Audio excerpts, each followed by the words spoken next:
Kisah Abu Nawas yang berhasil membuat raja mencium pantat ayam. Suatu hari, Raja Harun al-Rasyid merasa geram dengan sikap Abu Nawas. Ya, beberapa kali Abu Nawas sudah membuat dirinya malu di depan para pejabat kerajaan. Muncul rasa dendam di hatinya. Akhirnya sang raja hendak membuat jebakan untuk Abu Nawas.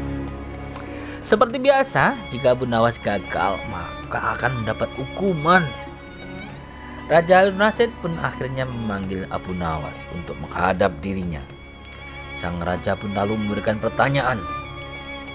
"Wahai Abu Nawas, di depan mejaku itu ada sepanggang daging ayam yang lezat dan enak dilahap. Tolong segera ambilkan," perintah sang raja. Abu Nawas merasa bingung dengan perintah itu karena tak biasanya ia disuruh mengambilkan makanan raja. Mungkin raja ingin menjebakku. Aku harus waspada ini, kata Abu Nawas dalam hati. Abu Nawas akhirnya menuju perintah itu dan mengambil ayam panggang sang raja. Kemudian memberikannya kepada raja. Namun sang raja belum langsung menerimanya. Ia bertanya lagi, "Hai Abu Nawas, di tangan kamu ada sepotong ayam panggang lezat. Silahkan dinikmati." Raja memberikan perintah lagi.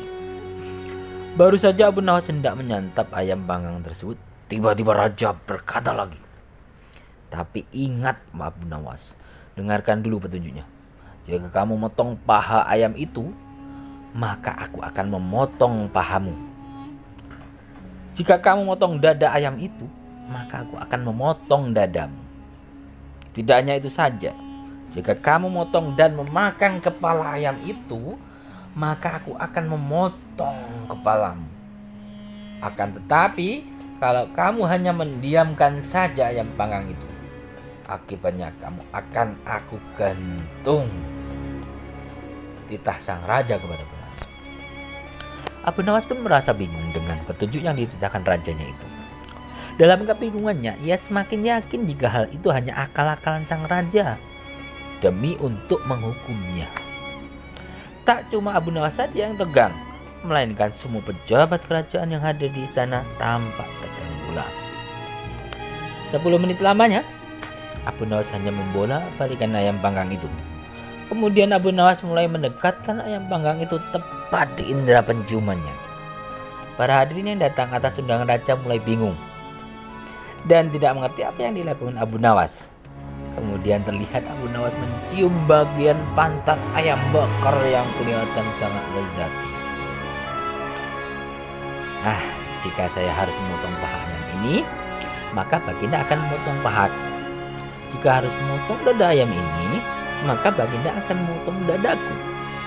Jika saya harus memakan dan memotong kepala ayam ini, baginda akan memotong kepalaku.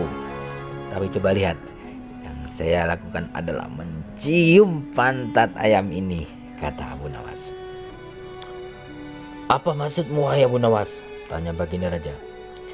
"Maksud saya, baginda, kalau saya melakukan demikian, maka baginda juga akan membalasnya demikian, layaknya ayam ini. Nah, saya hanya mencium pantat ayam panggang ini saja, maka baginda juga harus mencium pantat ayam panggang ini pula," jelas Abu Nawas. Sontak saja penjelasan Abu Nawas itu membuat para pejabat yang hadir menahan tawa, tapi ragu-ragu karena takut dihukum raja. Sementara itu, raja yang mendengar ucapan Abu Nawas mulai memerah mukanya karena malu untuk kesekian kalinya. Untuk menutupi rasa malunya itu, raja memerintahkan Abu Nawas untuk pulang dan membawa pergi ayam panggang yang lezat itu. "Wahai Abu Nawas, cepat pulanglah. Jangan sampai aku berubah pikiran," kata raja. Ketika sampai di rumah, Abu Nawas mengundang tetangga-tetangganya untuk berpesta ayam panggang. Untuk kesekalinya, Abu Nawas sukses tidak dihukum oleh sang raja. hadapan para pejabat kerajaan. Terima kasih.